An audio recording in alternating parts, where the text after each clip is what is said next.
This meeting to order. Chamomile, can you handle the roll call?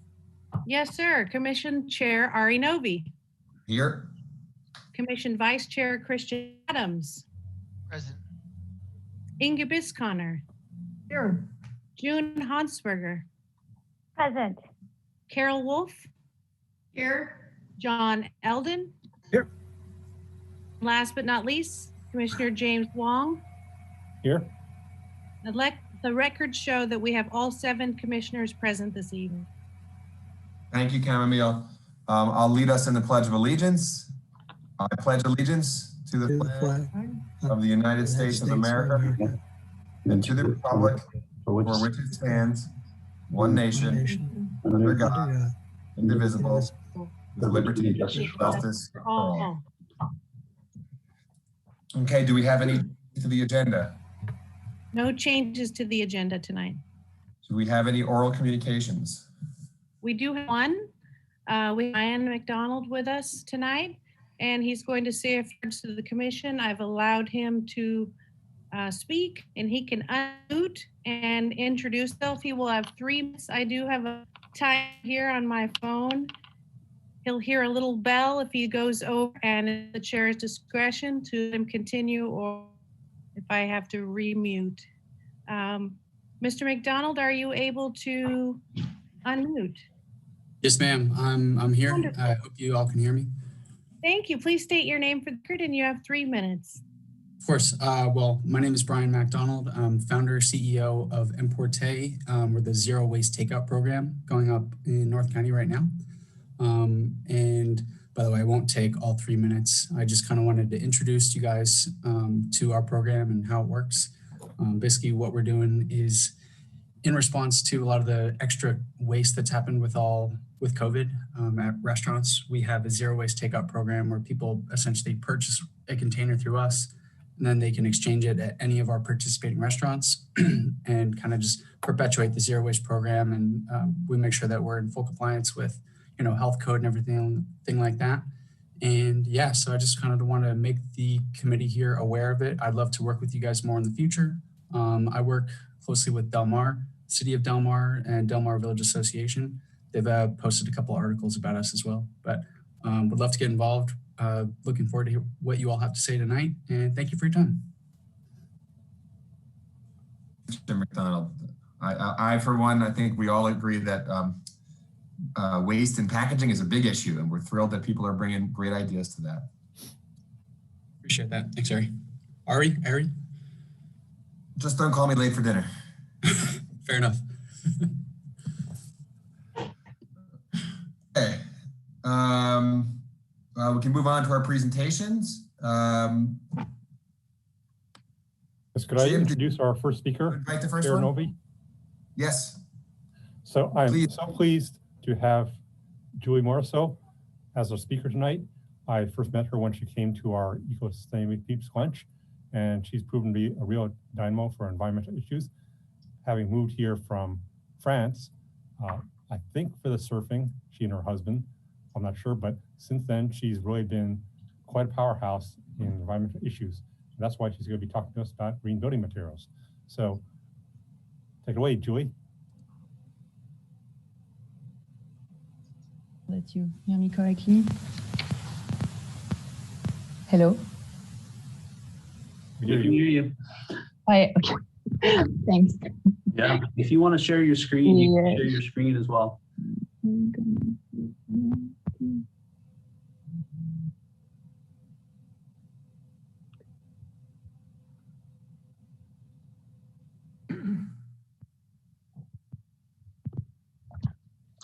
Okay.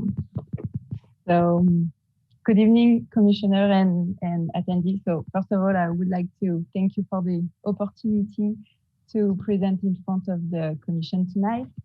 I also would like to thank you for the actions against climate change that the city of Encinitas has taken and for being a leader. So my name is Julie Morisseau, and yes, I live in San Diego, and I've been working in the construction industry for 13 years, and I have been an interior designer in San Diego for 5 years. And I'm currently in the process of getting my accreditation from the International Living Future Institute, which among other things runs the Living Building Challenge, which is the world's most rigorous green building standard. I'm a member of the San Diego Green Building Council, and I also volunteer for other local environmental organizations, including the EcoFest Encinitas. And as James mentioned, yes, I'm a surfer, and you can usually find me in the water at Cardiff Reef. So tonight I'm gonna talk about building materials and the impact they have on the environment and on the human health. So let's start by looking at the 6 life cycle stages of a building. So we can see that we have raw material extraction, manufacturing, construction, operation and maintenance, demolition, and disposal, reuse, or recycling, plus the transport between each stage.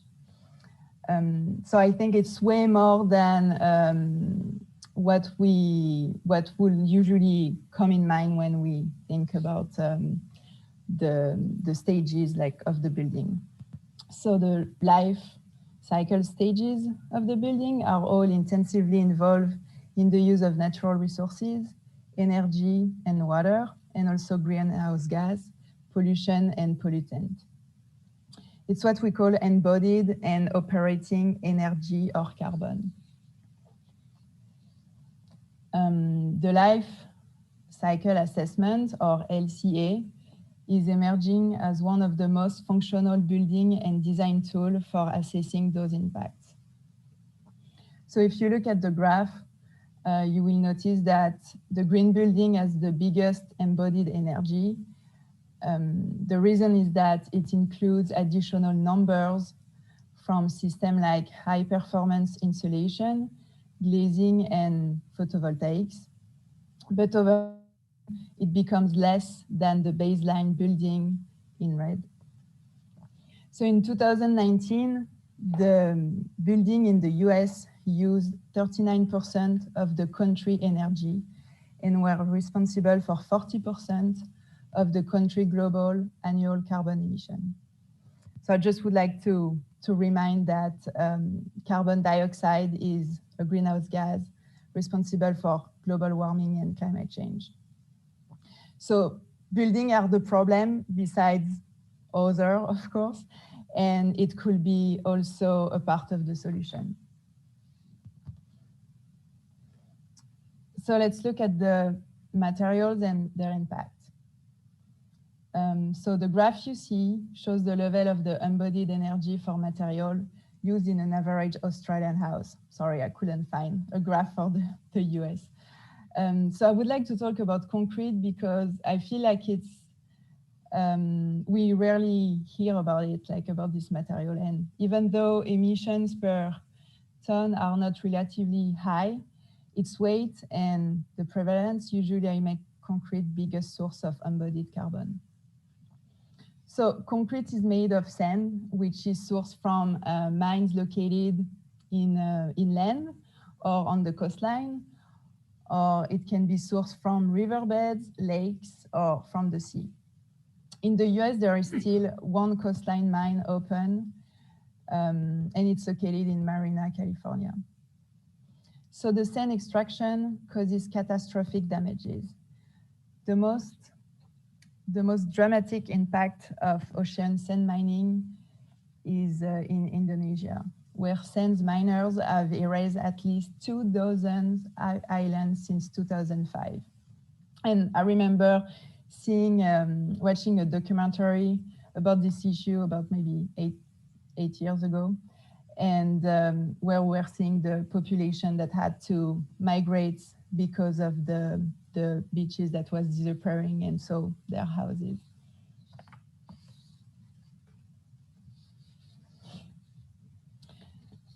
So studies shows that indoors may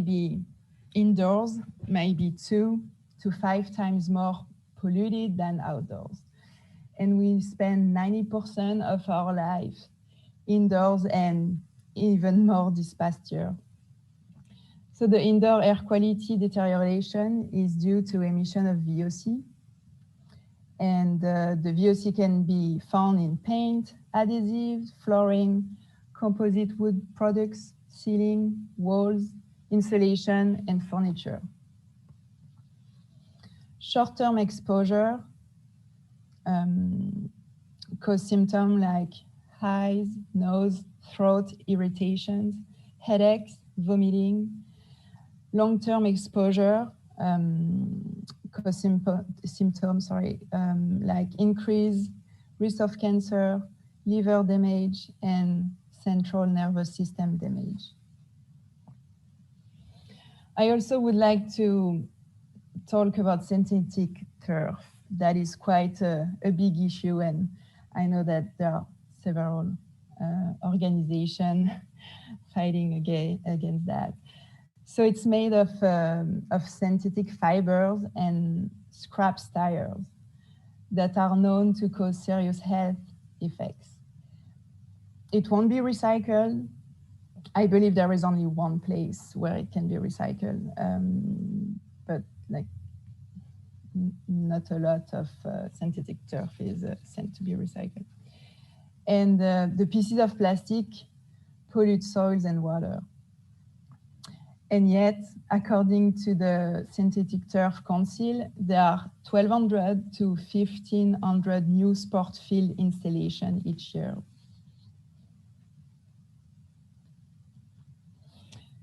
So at the last stage of their life, building material will either end up in the landfill, be reused or recycled. According to the EPA, 500 million tons of C&D, so construction and demolition debris, were generated in the US in 2018. It's more than twice the amount of generated municipal solid waste. Almost 25% of the debris ended up in the landfill.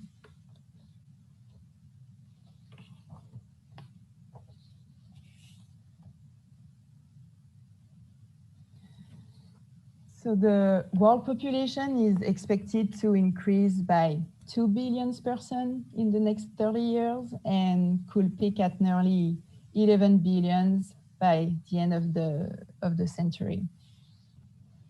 So how do we minimize the environmental and human health impact of buildings material? So we can look at green building certification that are already out there. So you might be familiar with the LEED certification from the US Green Building Council. And there is even some more rigorous certification that I mentioned earlier called the Living Building Challenge. So I just would like to dig quickly into the certification and look at few material requirements to give an idea of action we could implement. So for the Living Building Challenge, so just a few numbers. So manufacturer location for material must adhere to the following restriction. So 20% or more of the material construction budget must come from within 500 kilometers of construction site, 30% within 1,000 kilometers or closer, 25% within 5,000 kilometers, and 25% may be sourced from any location. So 50% of the wood must be FSC or salvage. The project must contain one declare label per 200 square meter. The project must avoid around 30 chemicals from the red list, which is the worst in class material, chemical, and elements known to cause serious risk to human health and ecosystem. And the project must divert 80% of the construction waste material from the landfill.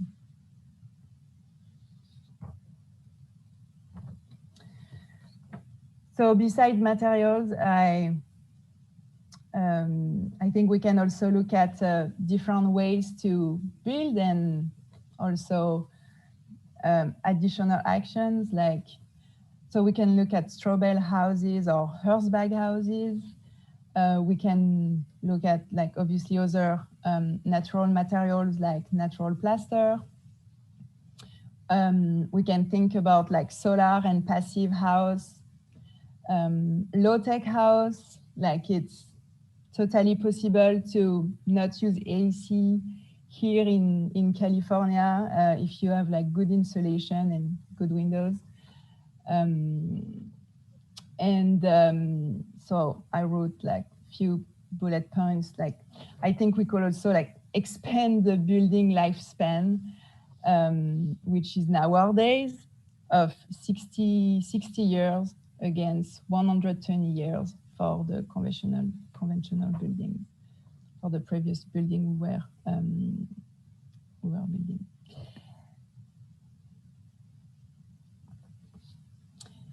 And so I would like to close this talk by just like a question. So how do we push for bold changes in the construction industry?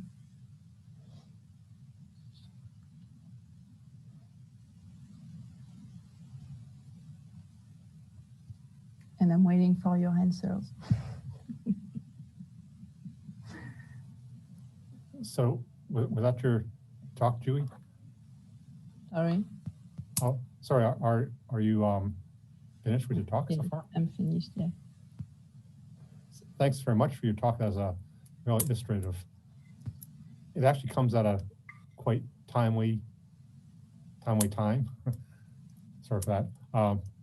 Because as you know, then in November, our City Council approved a new climate action plan calling for 2 new building measures that call for ordinances prohibiting natural gas in new buildings. Mm-hmm. That's what I want to ask you about.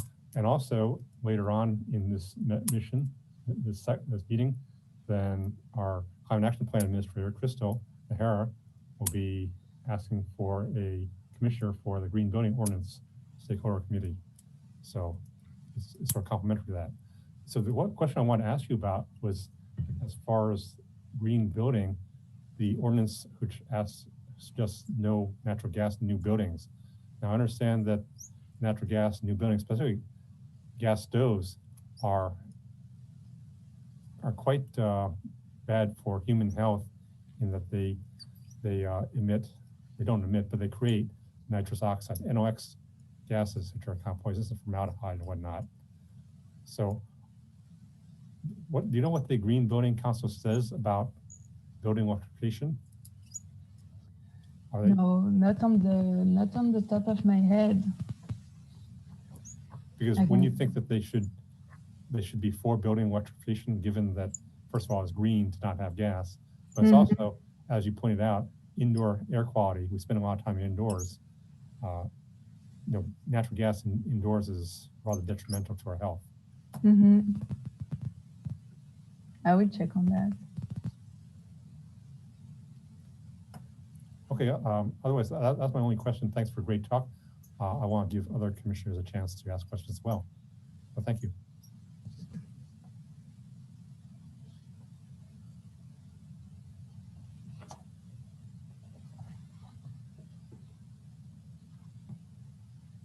The floor is open.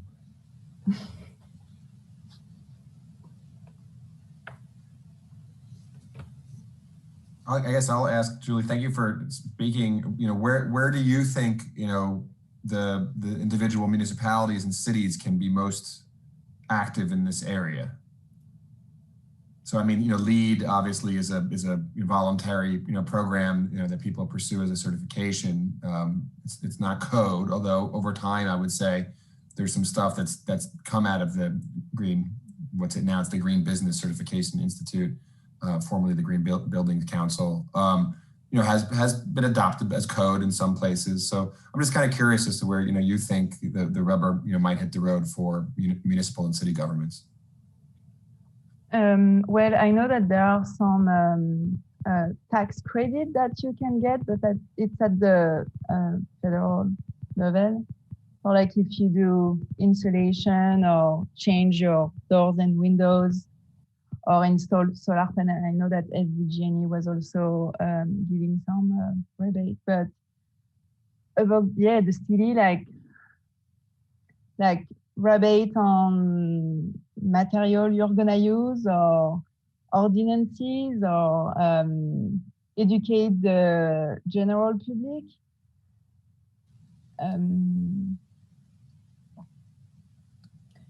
Yeah, I don't know at what point you can like sort of force people to like push people to move forward this kind of construction, like except by putting in place some limitation or like, as I said, the like construction and demolition, like it's a lot.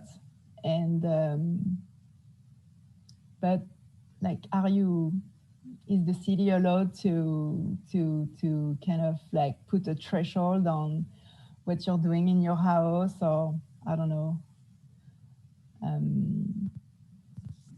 The city has pretty broad authority. I mean, through its legislative process. I mean, the city could, we've discussed things here that we think are probably inevitable for the future. Like decarbonizing. Just saying you can't have natural gas anymore, and there are certainly other things the city can do. That doesn't mean there's not going to be fights and loss. The power is there. I think education, like what I see at work, I think education is really the most important, because like even if you have regulations, like people, if there is not like an intent of being gentle with the environment,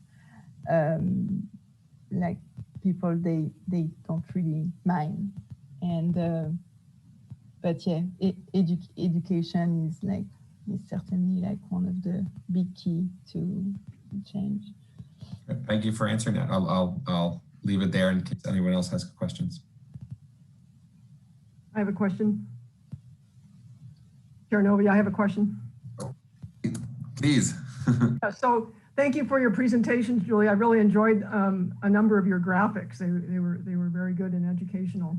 So I'm going to ask you a question that I actually asked Crystal at a previous meeting, and that was, are you aware of any methodology or rules in place for decarbonizing buildings by issuing a carbon footprint, so to speak, for the building, and letting the builder or the owner choose how they accomplish that quota, rather than being prescriptive on exactly what you could use or how you build it, but just say, hey, you have a certain carbon allowance per square foot, perhaps, and you choose how you want to get there.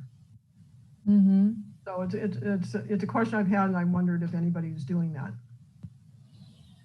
No, not that I mean, I don't know about that, but okay, thank you. Yeah, no, yeah. Sorry, I'm thinking, I'm talking, but no worries. Thank you. But yeah, like having a threshold of the emission for your house. Yeah, it's I will look into that. Oh, I'm sure because there are ways to calculate the embodied like energy and carbon. Yeah, I'm sure that there is a tool. I will check on that. Anyway, thank you very much. I just had a quick question. Are you working on any current projects now that we should look at, or that you think would be interesting to the commission? Unfortunately, no. Unfortunately, no. But I can definitely, like, I know a few architects here in San Diego. Like, there is one that I really like. His name is Drew Hubel, and he does do straw bale house. I will send the contact information or the website link into the chat or to James. Thank you.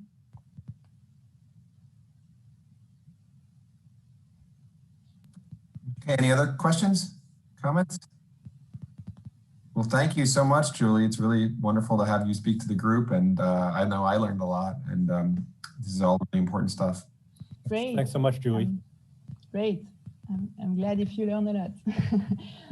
Thank you. Thank you for welcoming me. Merci beaucoup. Merci. Okay, our next speaker is Eric. Take it away. What? Let's see. All right, are we seeing that? Yes, yes, yes. Yes. Everybody's giving me thumbs up. Thank you. All right. I'm going to try.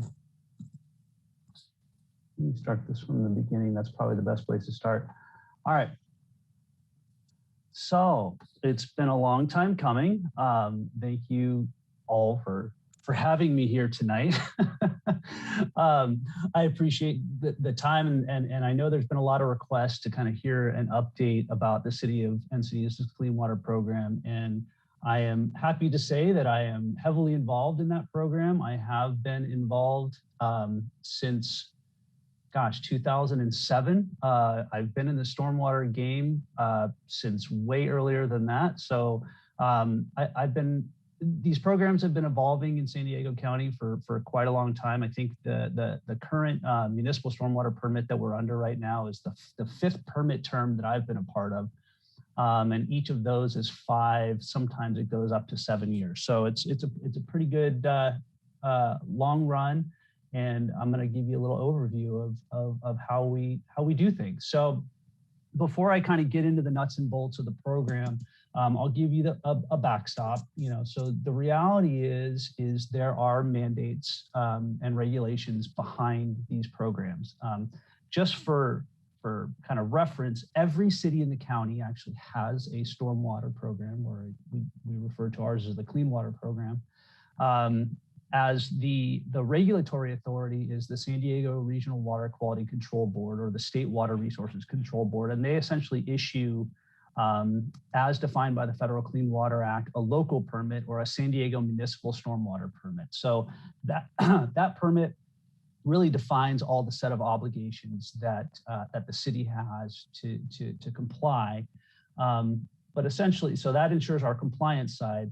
But it's based upon those obligations that we develop and implement these comprehensive pollution prevention programs and activities. So, and then as it says on the slide, really to protect and enhance the quality of local surface water. So that includes what we're talking about is creeks, lagoons, beaches, and the Pacific Ocean, obviously in the city of Encinitas. So we're not talking about sewer, we're not talking about water resource in terms of drinking water.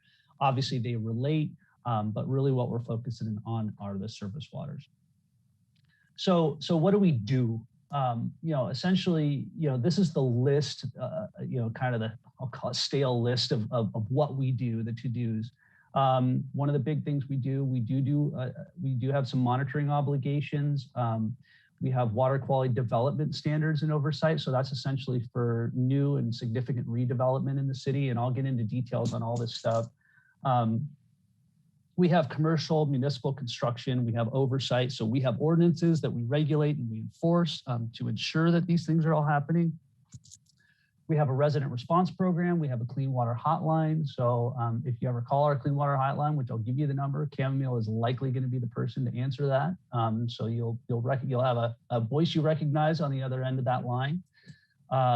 She's also really heavily involved in our public education outreach. And then on a different scale, we work with other surrounding jurisdictions on watershed planning. So essentially, these waterways that a lot of people don't even know exist, they certainly cross borders of jurisdictional boundaries. So we have to collaborate with other cities on how we best address the highest priority challenges that we have in terms of surface water quality. So getting into the kind of breakdown of these programs. So our kind of primary water quality monitoring programs that fall under that state mandate that I was talking to you, the municipal stormwater permit. We have an MS4 outfall monitoring program. MS4 is a really fancy term, municipal separate storm sewer system. Yep, there's going to be a quiz at the end. So MS4, remember that one. And then you're considered a stormwater professional if you know what an MS4 is. So you're in a good. And the other thing you will definitely see, and I'll try to put as many of these in as I can, is we love acronyms. Acronyms for everything. You're going to see a lot of those. So starting with MS4 outfalls. So we have 48 outfalls. When we say outfalls in our inventory, based on the regulations, it's 36 inches in diameter or greater. So we have 48 that are 36 or larger that discharge directly into a creek, a stream, the lagoon, the ocean, something like that. So we're obligated to monitor or basically sample 80% of that inventory a year. So that's 39 twice a year. So that's a pretty big sampling regime. And really we're focused on things like nutrients, metals, and bacteria. The other thing that we have is what's called a total maximum daily load, or a TMDL, another acronym. A total maximum daily load is essentially the amount of load that a water body can handle without being impaired for that constituent. So specifically, we have a total maximum daily load for Moonlight Beach at the Cottonwood Creek outfall for bacteria. We, as the city of Encinitas and that location, are part of a massive TMDL within our region. It's called the Bacteria TMDL, and it covers 21 beaches and creeks, and different water body impairments. So we're just one of those. That doesn't diminish the value of it or how challenging it is, but that's one of those. And that requires weekly sampling. So every week I have staff, you're seeing their photos on there. We go out and they sample that water. That's a single constituent though. That's for bacteria and bacterial indicators essentially. So you have 3 bacterial indicators, enteral, fecal, and total coliform that you're analyzing. And again, those are indicators of potential pollution sources. A lot of times that would be an indicator of something like sewage or something like that. They're not telling you that there's pathogens or anything like that in the water. They're just indicator bacteria to kind of help you characterize what's happening in that water. So that's our local or municipal kind of monitoring program. Another program area that we have is construction oversight. This is a big one for us. We have a set of standard, this is another acronym that's huge in stormwater, is BMPs, or best management practices. So we have mandatory minimum BMPs that are required for all construction throughout the city, including our own projects. Our capital projects have the same obligations. So we inspect those, we enforce upon those. It covers the whole gamut. So we don't leave anyone out of the equation. We have routine inspections are conducted at a frequency. It's usually based on the size and some of the threats to water quality. There's a whole kind of formula that we put these different construction sites through that tell us kind of the highest priorities. And we'll usually inspect the highest priorities every other week, if not weekly. And then some of the smaller projects will inspect less frequently, but that's all in compliance with our permit obligations. We're really focused on those sites on sediment control, erosion control, and materials management.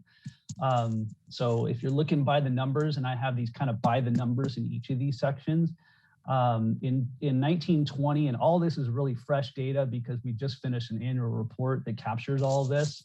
We had 182 active construction sites. We conducted 248 construction site inspections. We had 106 enforcement actions taken. So just that construction component, you can tell, is a pretty big body of work for us.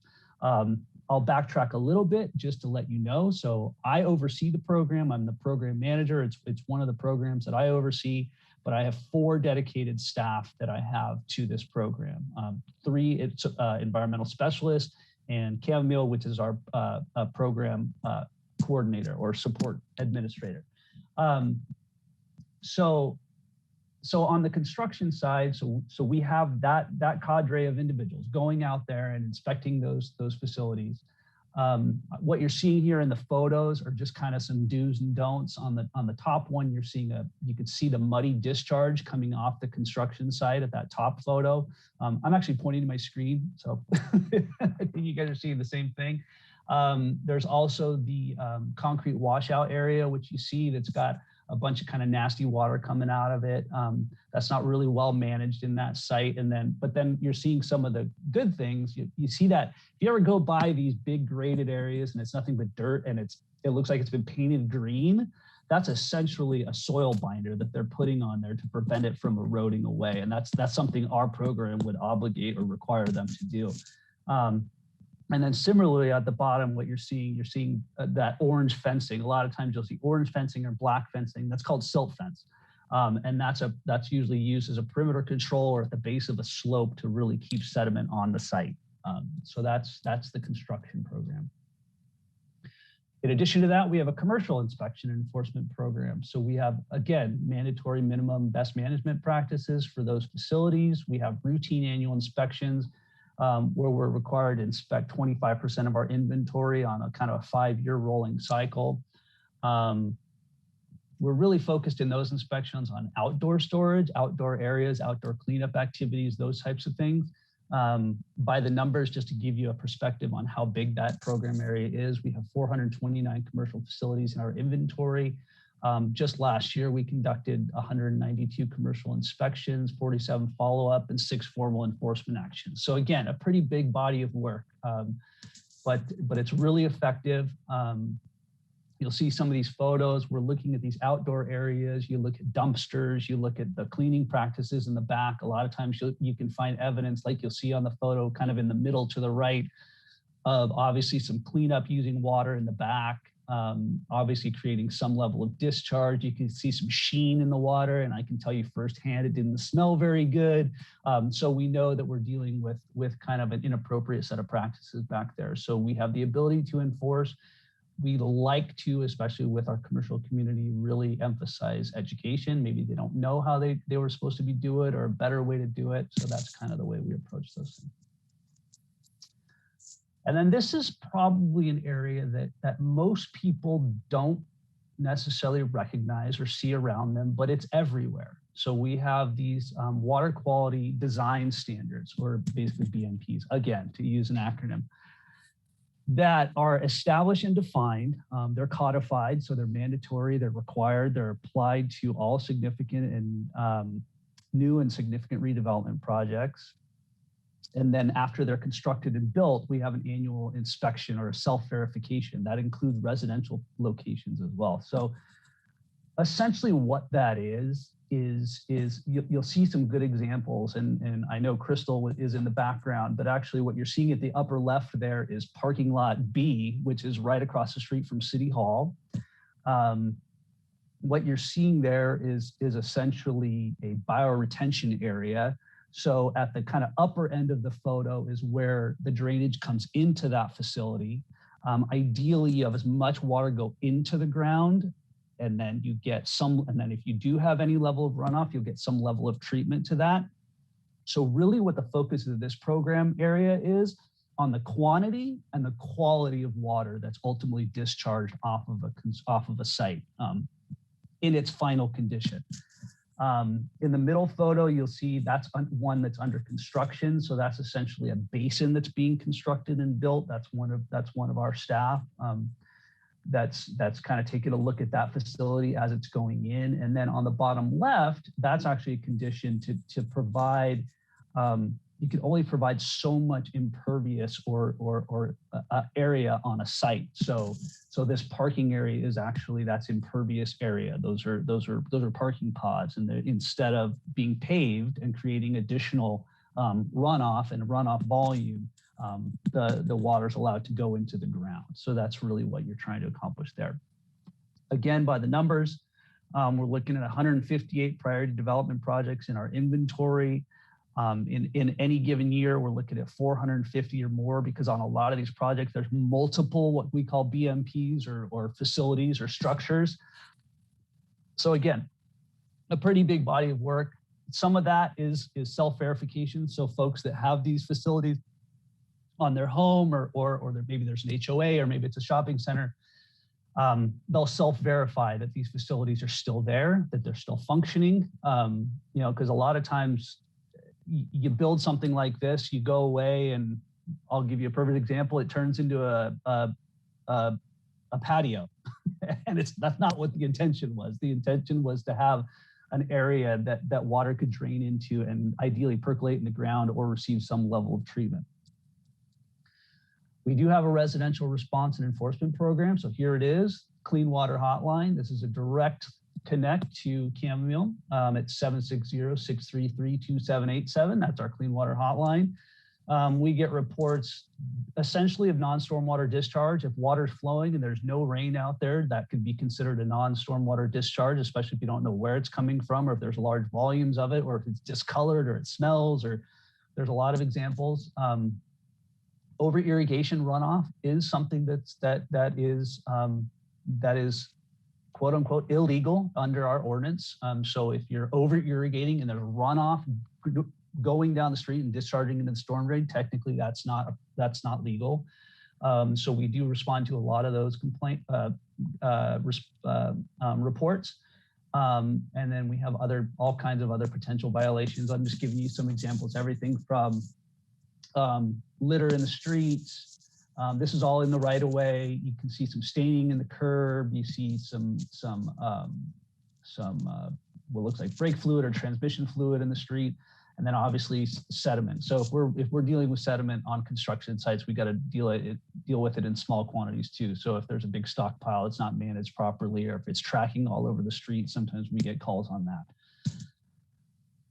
Again, by the numbers, 114 non-stormwater discharges reported by the public, 224 that were investigated. So not only do we get reports from the public, we get reports from our contractors, we get reports from our street staff, our public works staff, folks that are out there. They know to have a keen eye on this stuff, and they give us a call.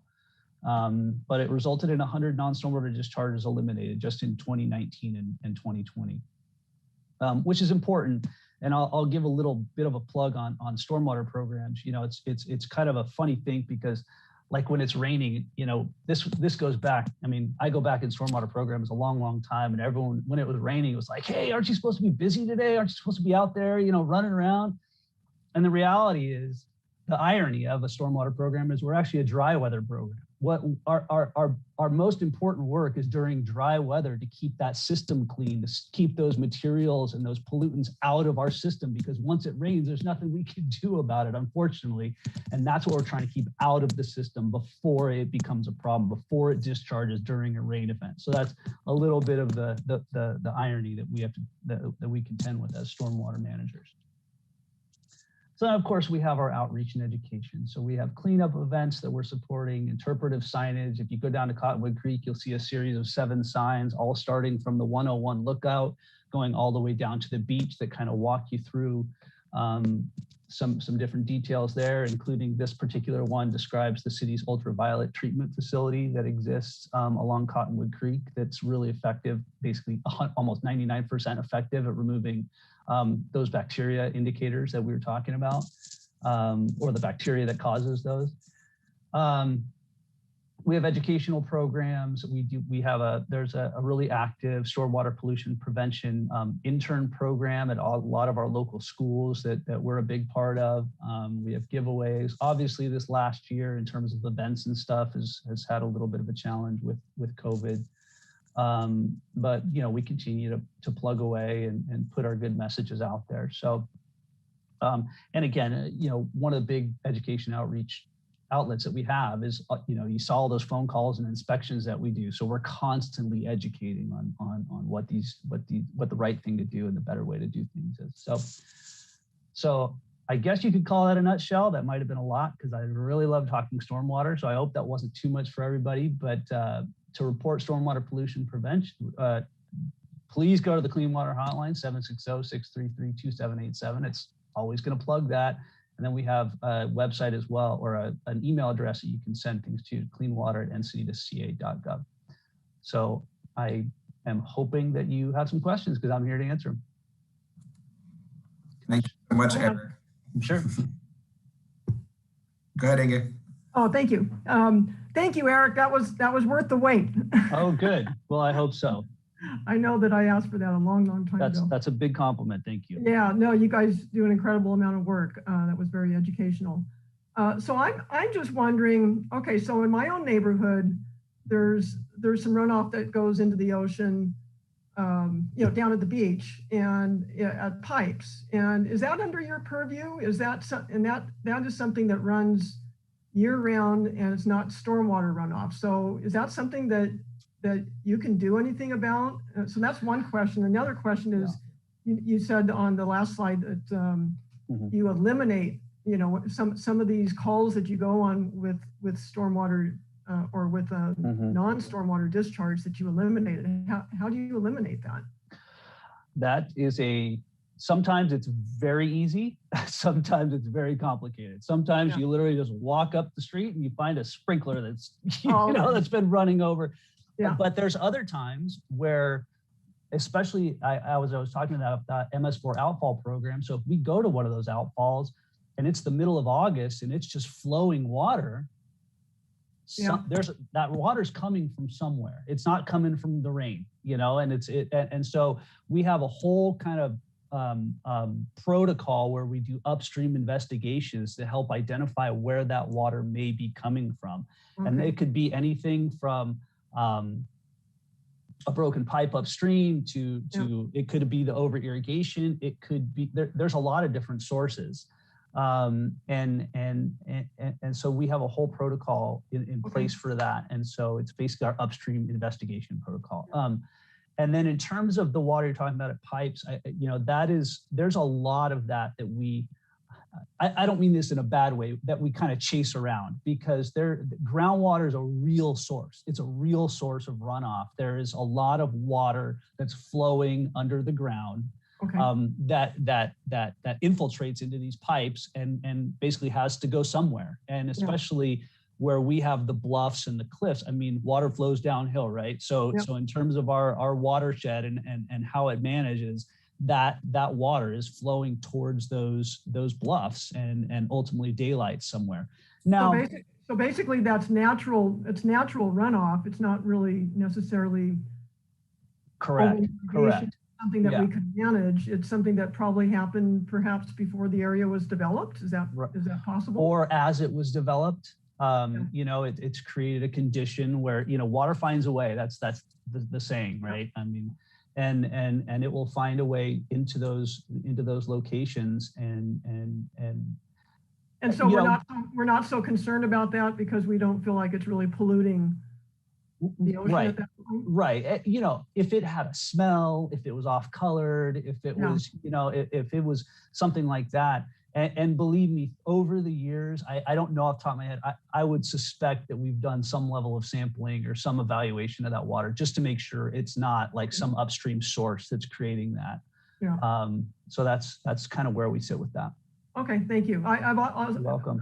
Just so you know, I've also asked other people, and this groundwater topic comes up, that it is actually seeping from the ground. So, okay, the general public, I'll just let you know, I have people who have told me that, hey, city's got to do something about that. That's polluted water from the neighborhoods going in the ocean, and so people kind of get up in arms about that. And again, education might be in order there to help people understand that it's really not a problem.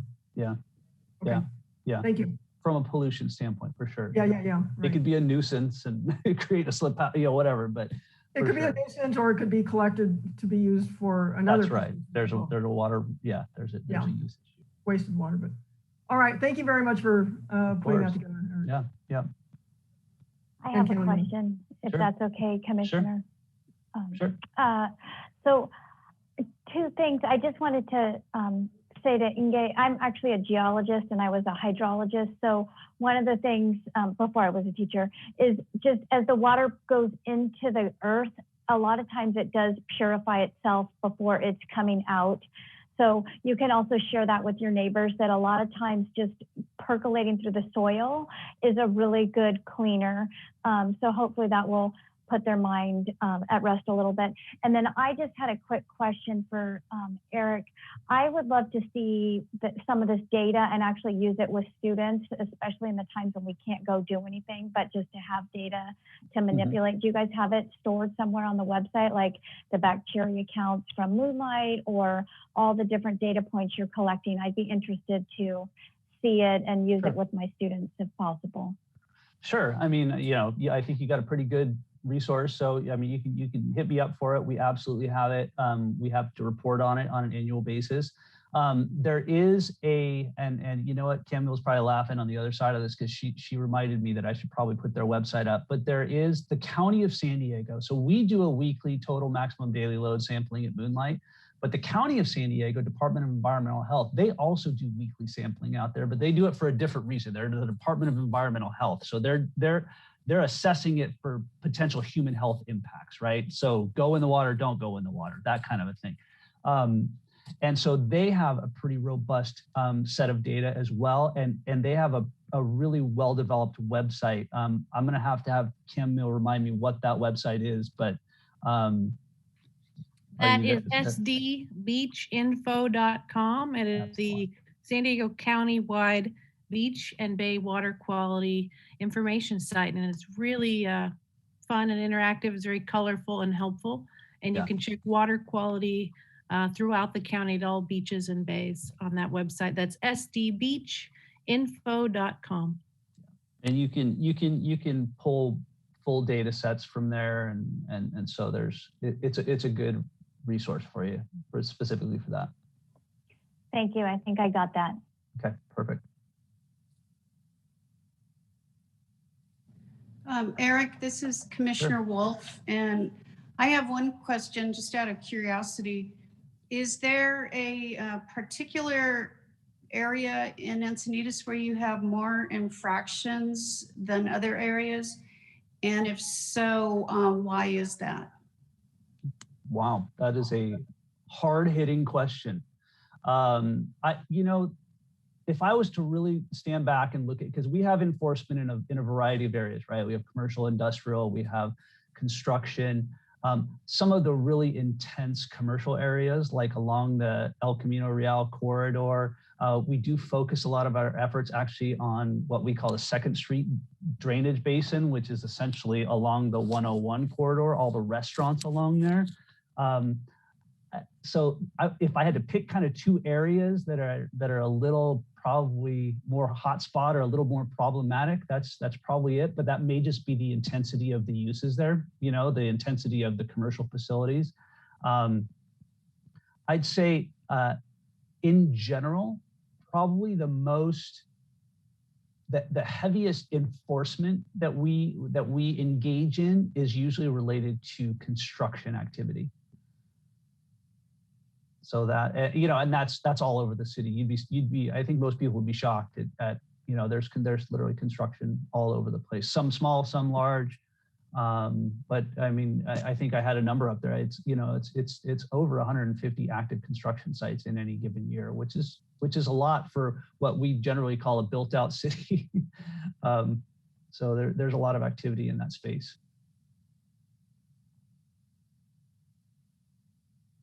Thank you.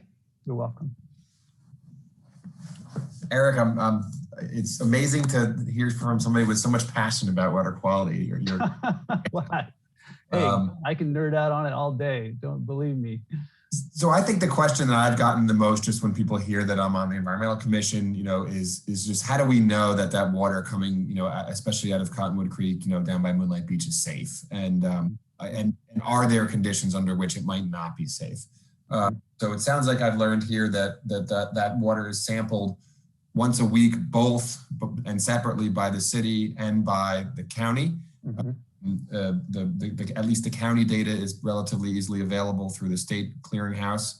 Do you, do you have any sort of just basic data or info around, how many times a year on average does it show something unsafe that somebody would want to be worried about? Is that almost always after a rain event or what kind of practical advice can we give people who ask that question? Yeah. Well, I say obvious, but the obvious answer to the rain event is any place you go. The general rule of thumb is you want to wait 72 hours after that rain event. And even then, I would say, you want to go north or south of that outfall. You want to give yourself some room on that. That's rain event conditions. And again, as much work as we do during a rain event, that's a tough system to manage. I mean, you get the system itself becomes a bacterial kind of petri dish, unfortunately, and then that just all kind of flushes out. But I won't get into the rain event conditions. But during dry weather, I actually know it really well, because under the TMDL, so the total maximum daily load puts a very strenuous regulatory obligation over the city. During wet weather, we have what's called a 0% exceedance frequency marker that we're required to meet. Now, 0, when we look at, that's based on a geo mean, which is, I won't get into the mathematics, but we essentially hit that based on a geo mean. If we were to look at every single day, do we ever go over the set standards? Yes, on occasion we do. But generally, they'll be retested and it'll go back down the next day. So it's usually based on some kind of a condition. I'll give you a perfect example. Just last week we had one. So the County of San Diego goes out, their Department of Environmental Health, and they test for those the three indicator bacteria. And they have what's called an AB 311 or Assembly Bill 311 standard that they hold all those, their results to. If anything goes over that, they advise us and they advise our lifeguards to put out a sign that says, it's not a closure, it's an advisory. Hey, just so you know, we've got a hit, we've got some indication that there could be some problems here. Like I said, they'll resample the next day and usually it comes back clean. The one we had last week, I've seen it happen so many times. I would never diminish it, but essentially what happens, especially when we get in late winter, if you go down to the Moonlight Beach outfall or the Cottonwood Creek outfall at Moonlight Beach, the storm kind of almost berms it up. And so it ends up just kind of ponding and pooling right there. And then you get a lot of birds in there, you get a lot of activity. And then, if that breaks open, right before or during or after the sampling, that's usually just kind of let out the water that's been stagnated and probably a little bit more high level of bacteria just from sitting there. So yes, there's times when it does get, and there'll be a sign there that says, if I had, some sage advice, I don't mean this in a funny way, but don't eat the sand. You see kids digging around the sand, like, no, let's not put that in your mouth. That's probably not the best thing to do. If you're gonna play in those areas, maybe move to the north, maybe move to the south, just to be safe. But to be honest with you, we do have an ultraviolet facility that's upstream of that's knocking out 99%. But the challenge for that is we get regrowth because we have about 200 to 300 yards between the outfall of the UV facility and the beach. It's open channel and underground pipe as it goes underneath the volleyball courts there. So you get a little bit of that. But my take home really for that question is it's generally safe.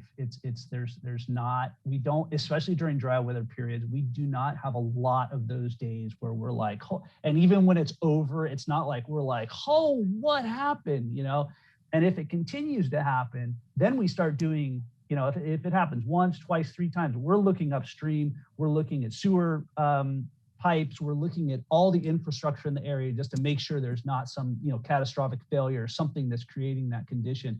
And like I said, for as long as I've been doing this, most of the times within a day or 2, it just goes away on its own.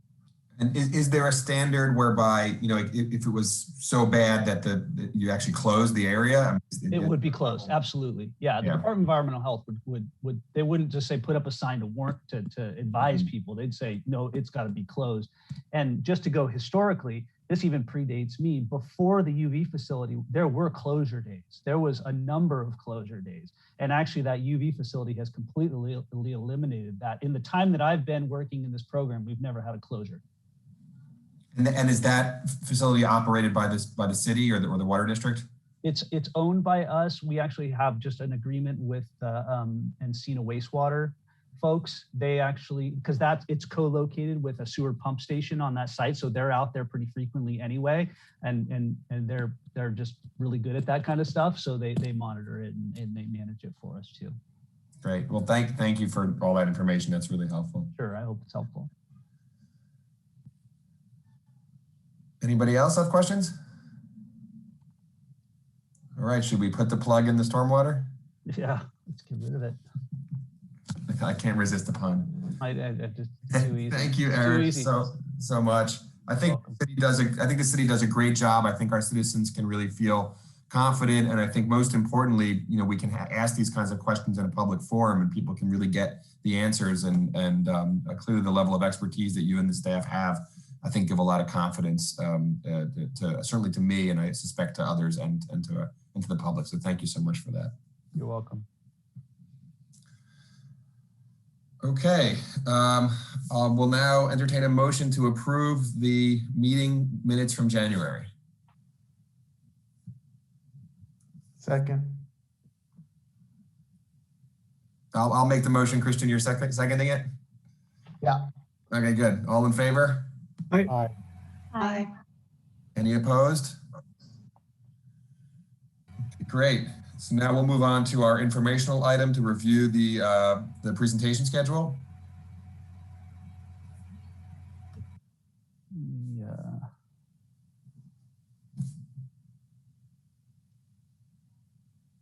Everybody seeing that? Yeah. Okay. So each month, this is just kind of a look ahead.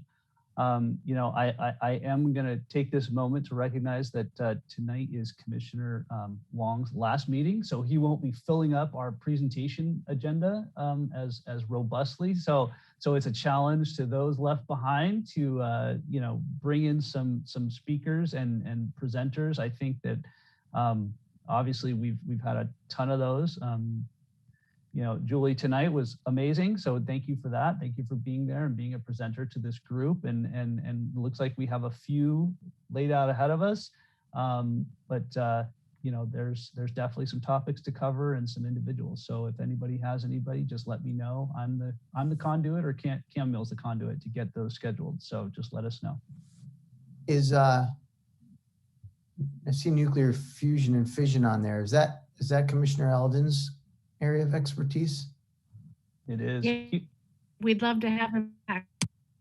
And it's his last meeting tonight too, right? That's right. That's right. Bye. Bye. Has Commissioner Eldon been on the Environmental Commission since its inception? Yeah, I'm the last, and I was on the Blue Ribbon Environmental Commission before that. So, yeah, no, I'm the last surviving charter member. Wow, well done. Well, I cheated the term limits because they restarted the clock. I'd already been in 6 years when they started doing term limits. Changed this from 2 years to 3 years. Yeah.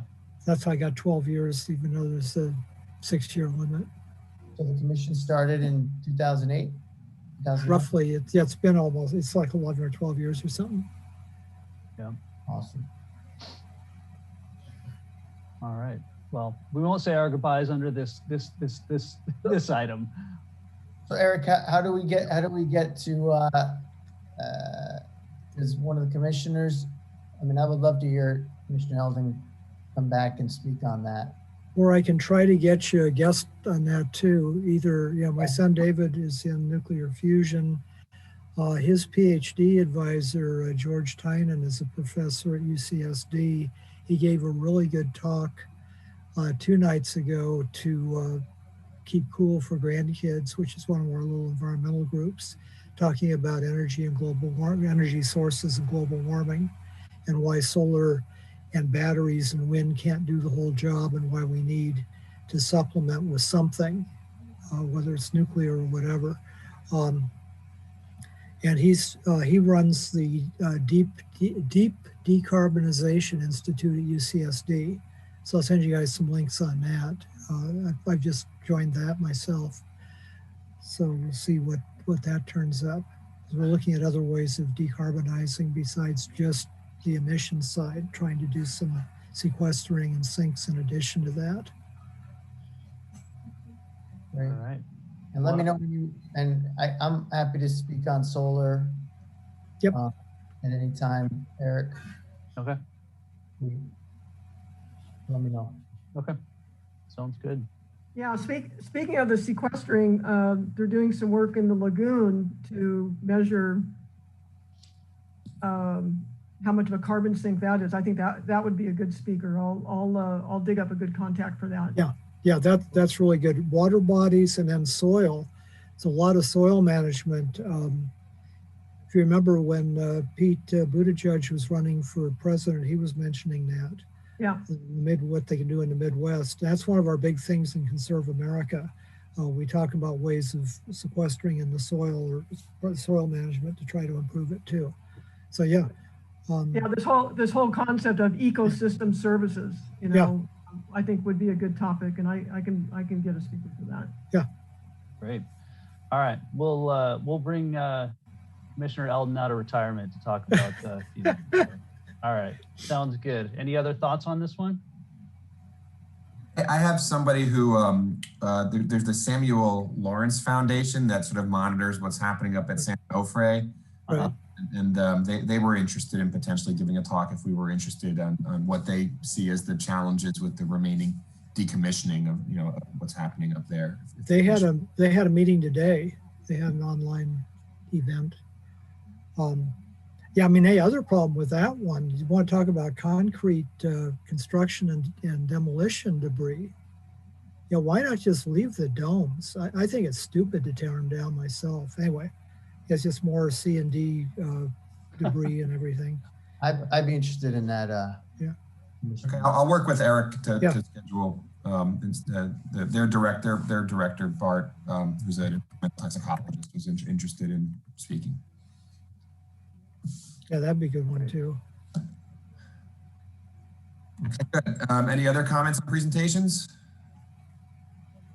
Okay, so let's go on to action items. Our first one, 8A, is the work plan review. All right. You guys seeing that? Mm-hmm. All right.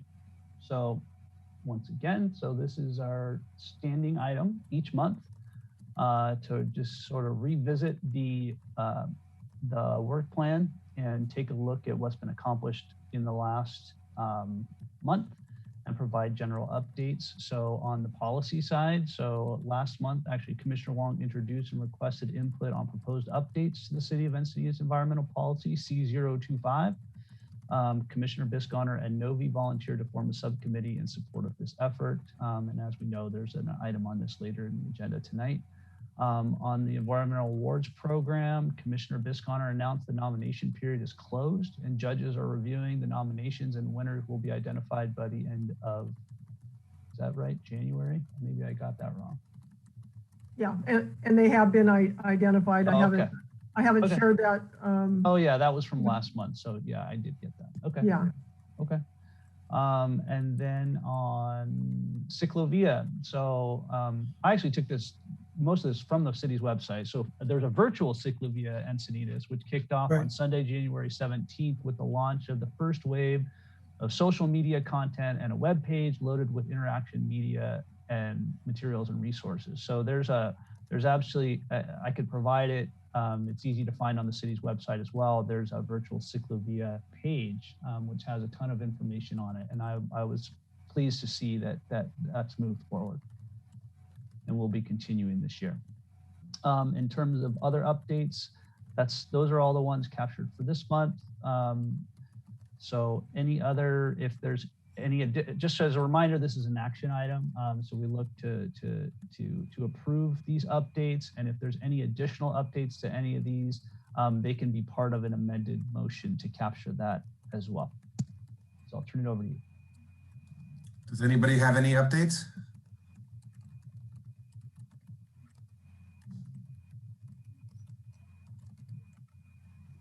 Okay, if not, then I'll make a motion that we approve the work plan as is. Second. Okay, all in favor? Aye. Aye. Aye. Any opposed? Okay, great. So we can move on to action item 8B, Green Building Ordinance Stakeholder Committee, and Crystal has been patiently waiting. Thank you, Crystal. Thank you, guys. I will, let's see.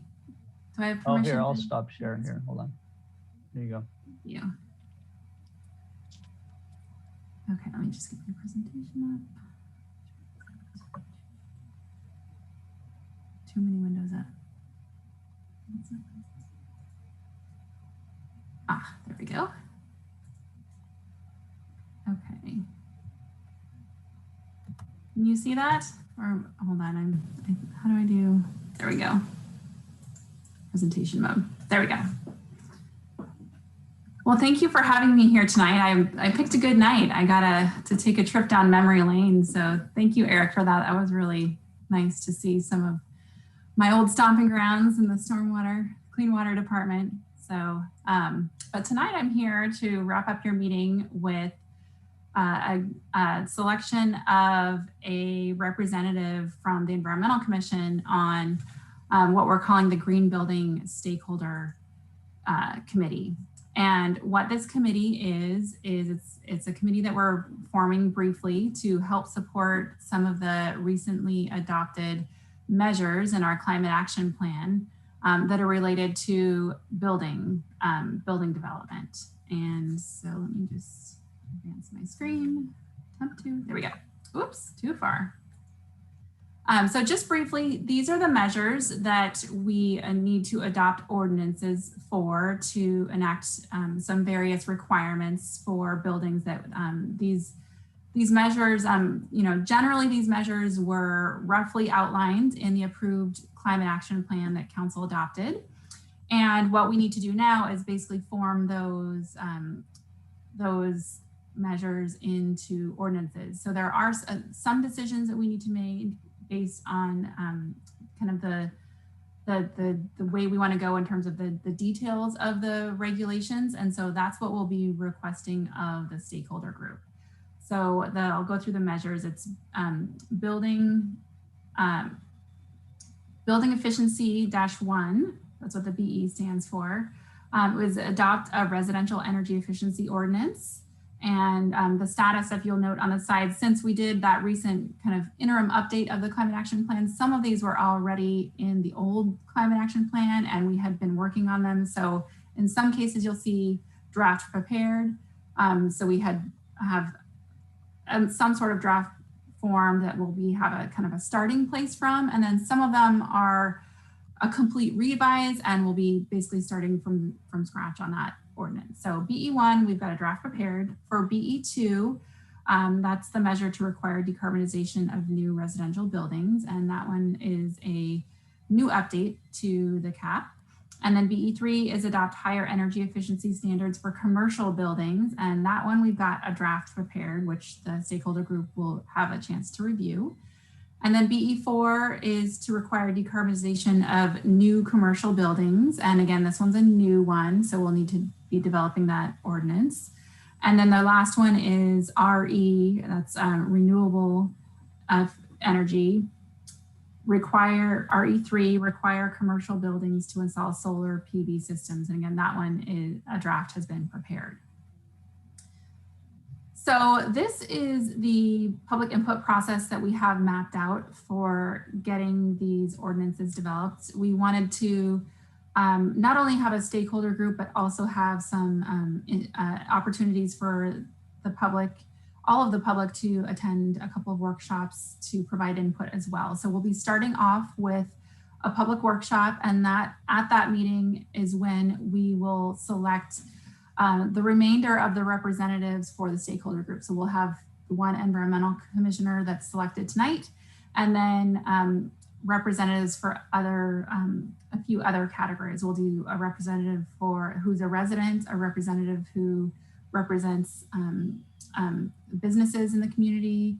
We'll have a category for developers, one for environmental advocates in the community, and one kind of other kind of general position as well. So we'll have our participants at the public workshop help to select those stakeholder groups so that the public is really representing or selecting their representatives for the stakeholder group. It'll be, a fairly brief group, although there's a lot to do. It's also pretty well defined in the climate action plan. So we're hoping to be able to get a pretty good draft formed after just a couple of meetings. And so once we meet a couple times, we'll take those comments and decisions that were made in the stakeholder group, and we'll develop the ordinances, or it may end up being just one ordinance all lumped together. That hasn't been determined yet, but that will all be packaged into some draft language, and then we'll have a second public workshop. And then also at that same time in parallel, we'll have a public comment period to receive public comments from the general public.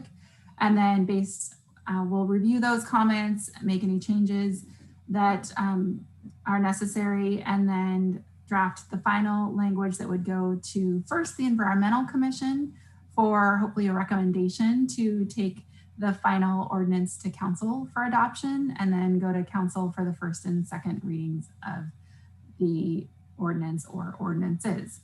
So that's the gist. We're hoping to wrap this up in about 6 months. Wrap up kind of summer sometime would be ideal. We do want to get these ordinances on the books so that we can start having our builders and developers that are in the community be following the requirements that were laid out in the climate action plan. So I want to get this done fairly quickly. So with that, that's pretty much the last slide I have, and really the requests that I have for you all tonight is that you deliberate and make a selection for one of you all to represent the Environmental Commission on the stakeholder group to help support the process.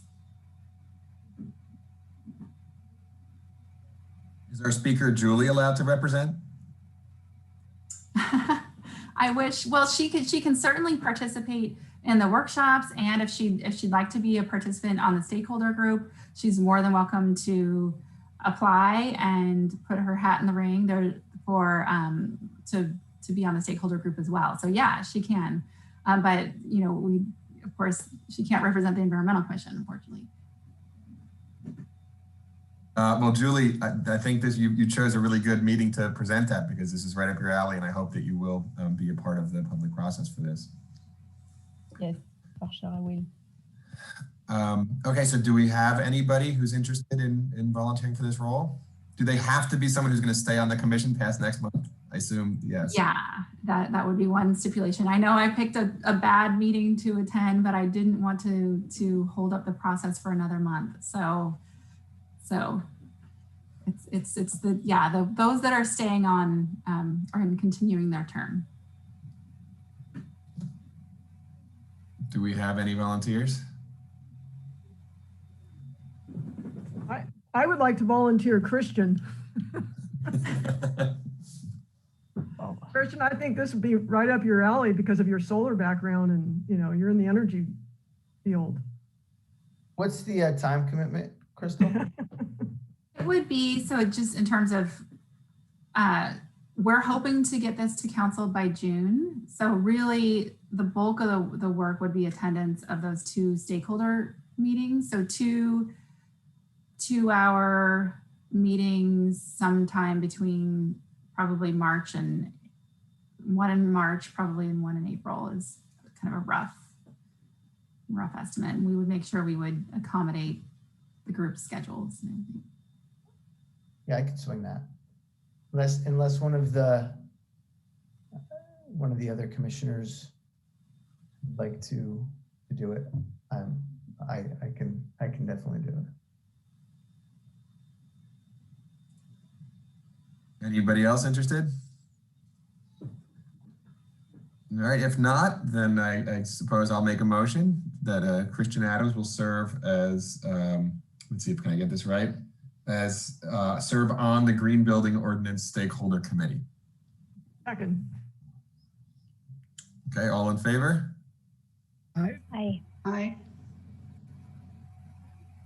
Any I guess we can opposed? vote. I guess the lame ducks can vote. I don't know. Yeah, you can totally vote. It's the last chance, Jim. Thank you, Christian, for stepping up. Yeah. Thank you. Great. Thank you guys so much. And Christian, I'll reach out to you separately to coordinate your attendance at the meetings. And congratulations, Crystal. You guys are making a lot of progress on the CAP updates, and it's really good to see this happening with a bit of a flame underneath it as well. Thank you. Yeah, and we finally got out the, I don't know if you guys noticed, but actually just today we published the our annual report for 2019. So it's been a long time coming. We've actually had it ready for a while, and we're waiting for one more piece of data that we unfortunately had to publish without. But that's okay. It's out and ready for review if you're interested in how we did in 2019. Just say one thing, Commissioner Wong, as someone who's been go ahead, bring it. The update since 2015, I want to compliment Crystal for creating an outstanding document. Plus, this recent update was really exceptional because I think it's like the first in the county that has these building electrification measures. So again, I'll have to compliment her for that and being pioneering and showing that the rest of the county that the city knows what it's doing for green building. So thank you, Jen. Okay, fantastic. So let's move on. Thank you, Crystal, again. Thank you. I'll head out now. Bye, you guys. Yep, have a good evening. We have our commissioner initiated agenda items, and here I'll throw this to Commissioner Wong to discuss the an update to the environmental policy C025. Okay, thank you, Chair Novi. Of course, you had a large portion of this because, as this commission remembers, I first presented this to the commission last month, soliciting comments, and we formed a subcommittee consisting of Chair Novi, Commissioner Biscona, and myself. We also solicited suggestions and comments from the rest of the commission, of which we've received none. So consequently, the changes that we made from this month's version compared to last month were relatively minor. We did break out biota as a separate section because biota is a big topic, there's its own section. The other changes were relatively minor, Oxford commas and such. There were a few suggested word changes, which I used my prerogative to say that they're probably not suitable because I think the original wording was okay. Other than that, I submit the update document for your consideration and comments and approval. Thanks, Jim. I do think that this is an excellent document, and it did need very little editing because I think Commissioner Wong did such a great job on it. I think our goal should be to approve this today. And so does anybody have any questions or comments, especially if there are any edits that people think would need to be incorporated before we were to put this up for vote? Actually, I do want to point out that Commissioner Biscona, I made a typo in one of her suggestions. So I can't point out exactly where it is, but if you search for health, it should be healthy, Eric.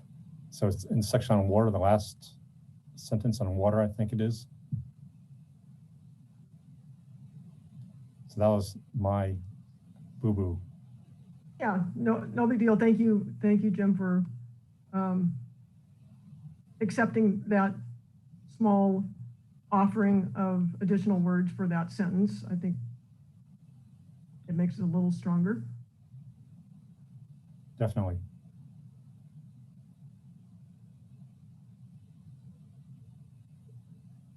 If nobody else has any other comments, I have one small comment.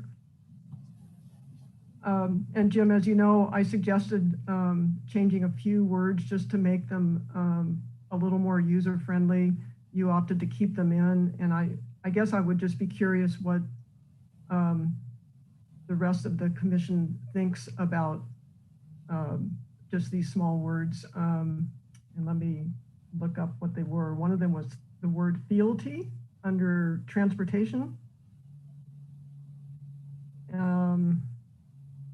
The sentence is the second bullet under transportation. There's two words. One is inimical, and I had suggested using the word harmful instead, just to make it a little more, natural language, user-friendly. And then the last word in that paragraph was fealty, consequence of decades of automobile fealty, and I had suggested that we use the word dependence instead of fealty. It's not what fealty means, of course. Yes, but I feel that fealty is almost a little more of an opinion rather than just a fact, and it certainly is. I think dependence is a little more understandable. So again, these are very, very small. I think it's a fantastic document. You did a great job, a lot of work. These are just really, really small, fine tunes to make it a little more understandable and accessible to perhaps a general public person that might read it. And then the third word was under waste, where you use the word putative in the second bullet. And I had suggested the word reputed or assumed. So actually increase usage given the putative reduced impact of the environment. And so anyway, that was my opinion, and you have, you chose not to accept that, and that's fine. And I just thought I would get the opinion of some others, just socialize it a bit. But I'm also totally fine with going forward with the document as is, but I would prefer to approve it just with those 3 word changes. So that's my suggestion.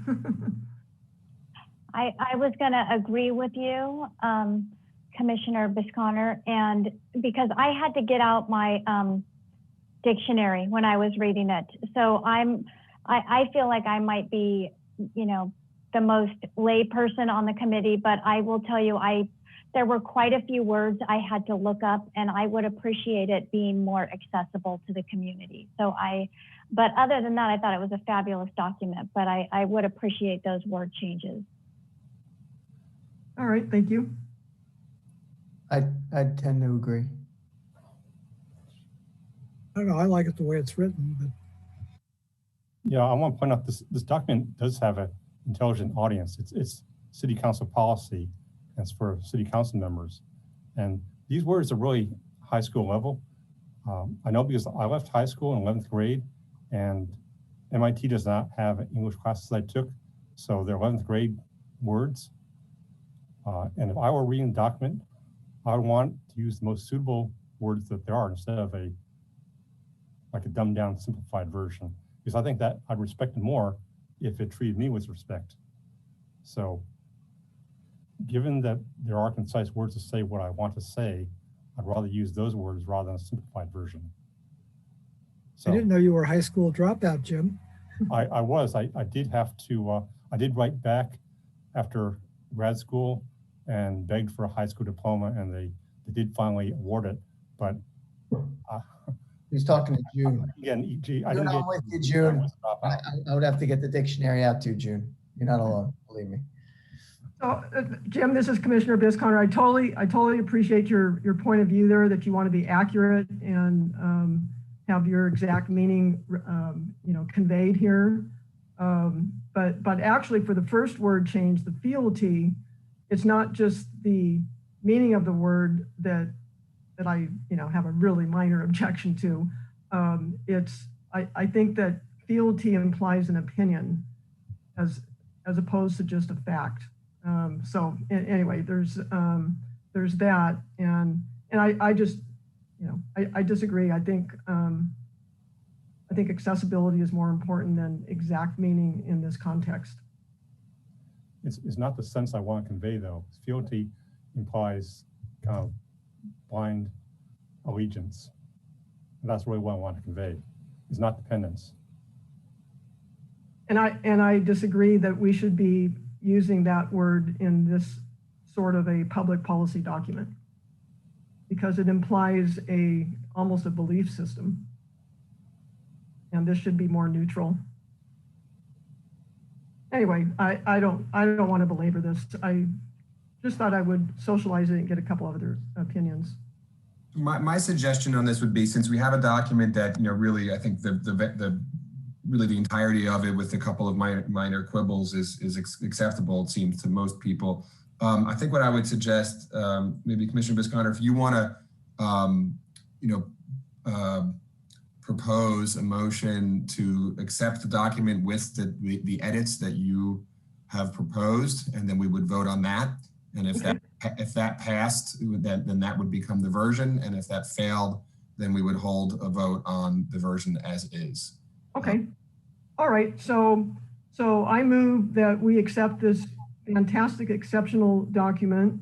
Kudos to Commissioner Wong for creating it with the 3 words changed as suggested, fealty to dependence, and what were the other 2? Putative to reputed, and what was the 3rd one?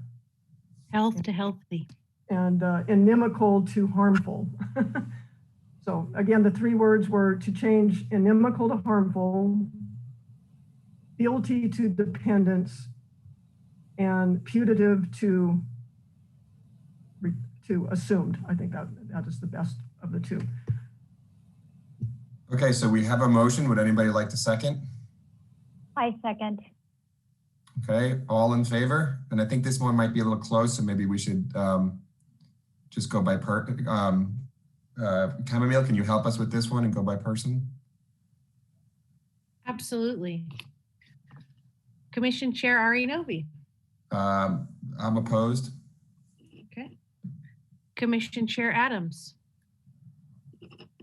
In favor. Okay. June Hansberger. I'm in favor. Okay. Carol. I'm in favor. And obviously Commissioner Bisconner made the motion. Commissioner John Eldon. Nay. And Commissioner James Wong. Nay. It looks like we have 4-3 vote with Commissioners Novi, Eldon, and Wong nay. So we have a 4-3. That sounds like the motion passes with a 4-3 vote. So the motion passes, and I think let's acknowledge this is an outstanding document. We're quibbling over 3 words here. I would wonder if there's a need to append some sort of a note to the council that the nay votes were really just over 3 words and not over the substance of the document. I don't know if sending a 4-3, message up to the council is going to give it, make them think that there was not strong and broad support for this. And I would look for a little guidance, Camille, from you and Eric on that. No, we can. So obviously, if this draft gets prepared to be presented to City Council, I would write an agenda report to present it to them, and I can explain exactly that. Okay. Good. So I would just explain that the version that they're seeing represents the version that was voted upon by the commission with these changes representing the 4-3 vote. So we're good. Okay. I'll understand. Excellent. Yeah. Well, I think no matter how you slice and dice this, even if we're quibbling over a couple of words here, or 3 words to be exact, it's an outstanding addition. I'm very, very grateful to Commissioner Wong for taking on the really the lion's share of updating this document, which is a foundational document for the powers and authorities and focus of this particular commission, and really bringing it into really what we do now. The original document that this replaces was really just, unfortunately, woefully out of date and did not describe all of what we spend our time on and was not clear enough as a policy document for the city. So I want to thank Jim, and of course I want to thank Commissioner Bisconner as well for serving on the the subcommittee. And I want to thank Jim for this being his final piece of work. It's a strong piece of work, even with 3 words that weren't your intended words. That like so much else that you've done for the commission in your time here, I think will reverberate across the future and really help ensure the environmental safety, integrity, and health of Encinitas for many, many years to come. So congratulations, I think, to everybody, but Jim in particular on passing this important document. If I could just say thank you, Chair Novi, and actually everyone on the commission for considering this. Also want to point out that last night the City Council did form an equity committee. So the section on environmental justice and equity is sort of timely, and I think they might like seeing that.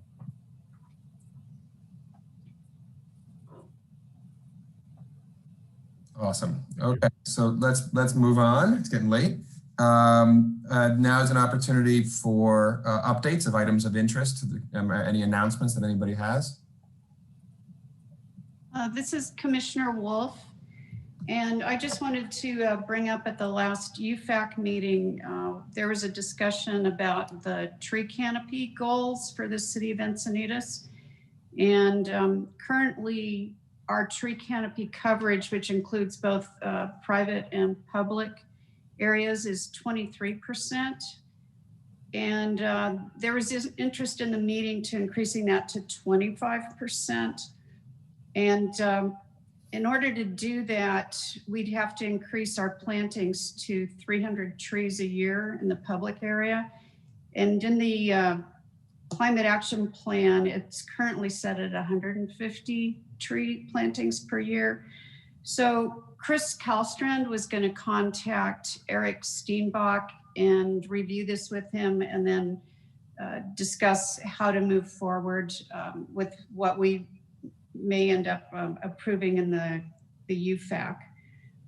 And the other thing would be, in order to do that, we would probably also see if the Environmental Commission would help with promotion and outreach to the community, because we would need to have both public and private trees planted, and also reduce the number of trees that are removed over a period of time. And the period of time that we're talking about is 20 to 30 years to increase the canopy. So I just wanted to share that with everybody, because that'll be coming up soon when they contact Eric. Thank you so much, Carol. Sure. I was wondering if I could say a few parting words. Well, let's get to that last. Let's see if anyone has anything. That's fair enough. I didn't know why anyone else was done. Yeah, I do. Yeah, Commissioner Bisconner. Yes, thank you.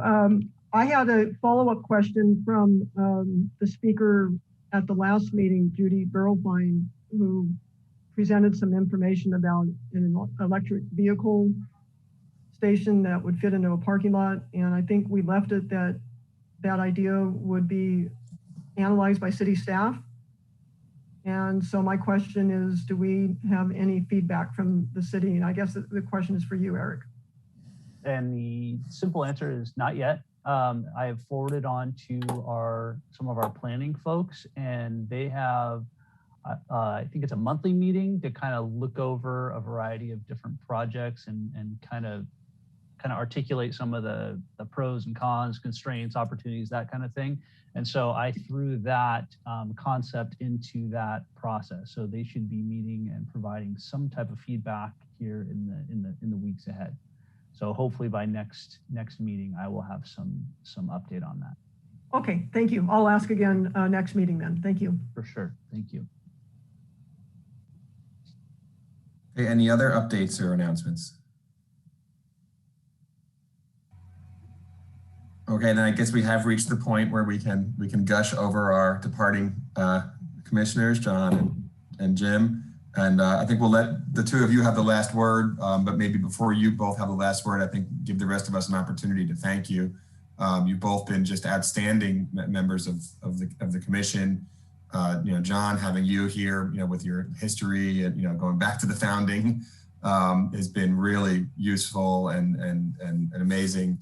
And you've done a lot on the commission, and Jim, long history and a lot of activity, and pushing forward a lot of really wonderful action from the commission as well. That's turned into real ordinance and policy at the city level. It's been really exemplary.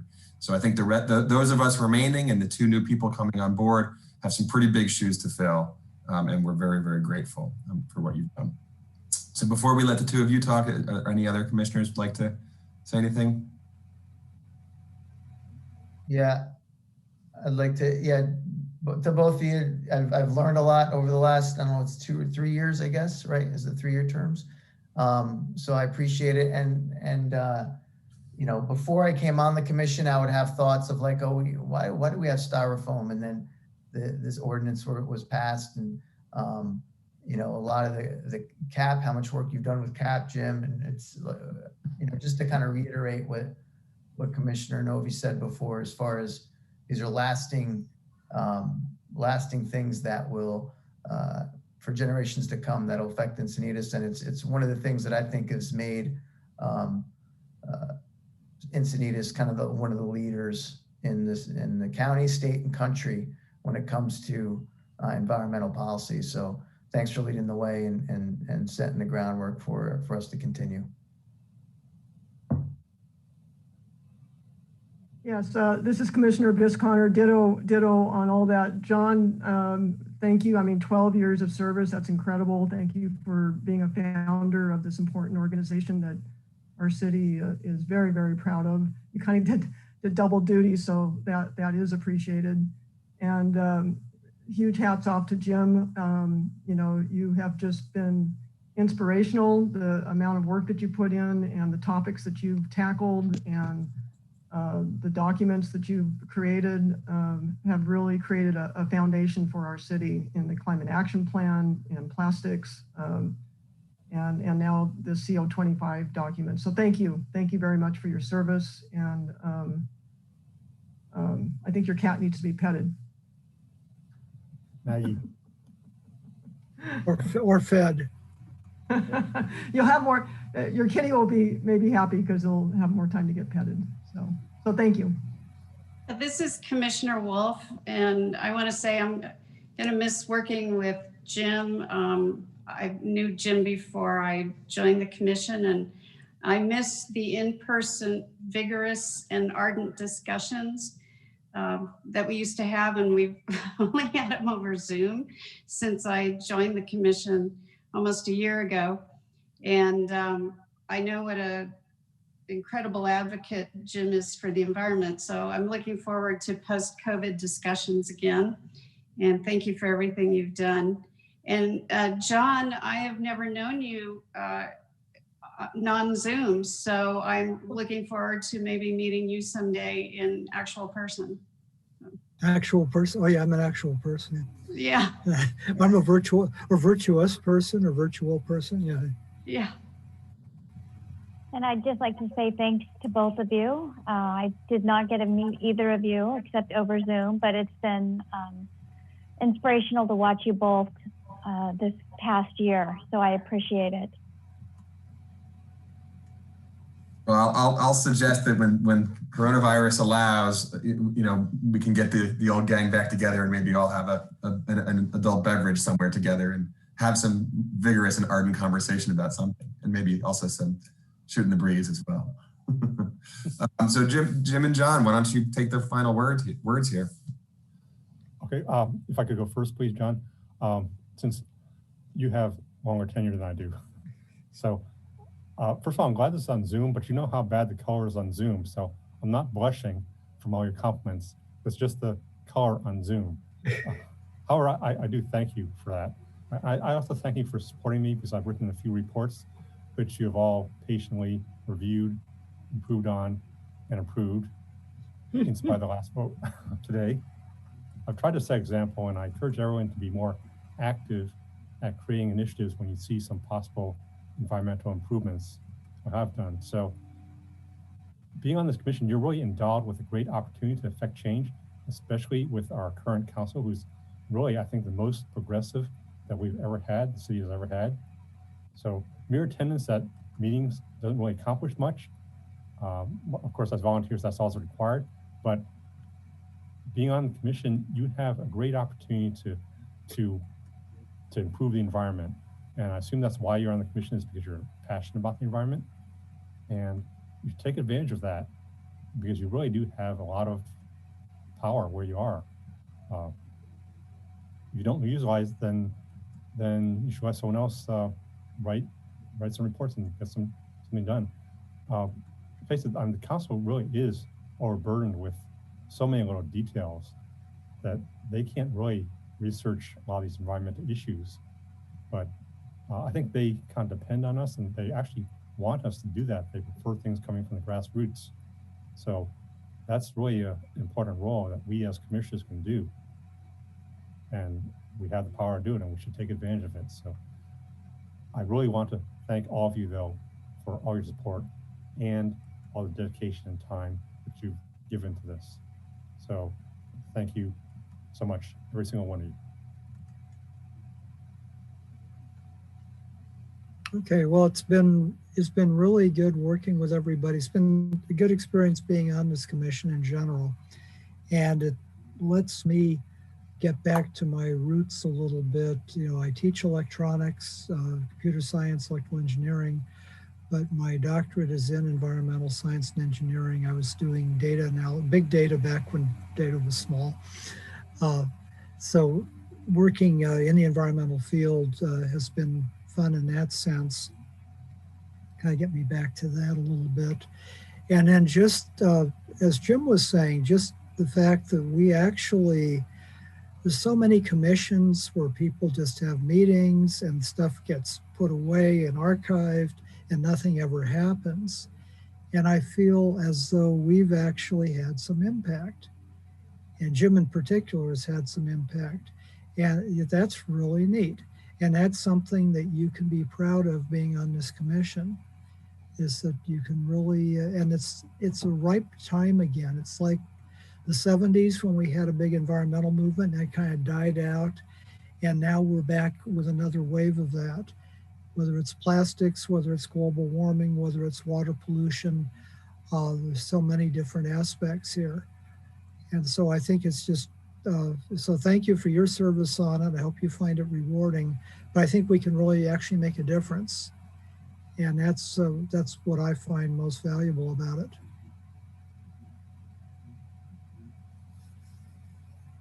Well, thank you again both so much, Jim and John. It's not going to be the same without you. We will of course welcome the new members, new commissioners, but you'll always be welcome. We hope that you'll continue to be vocal as members of the public and come and speak to us and the commission often with your thoughts. And I know I look forward to that. Okay, so before we adjourn, I realize I forgot, are there any future commissioner initiated agenda items? And hearing none, I'll make a motion to adjourn. Second. All in favor? Let's do it. Bye. Okay. Thank you, gentlemen. Thank you all. And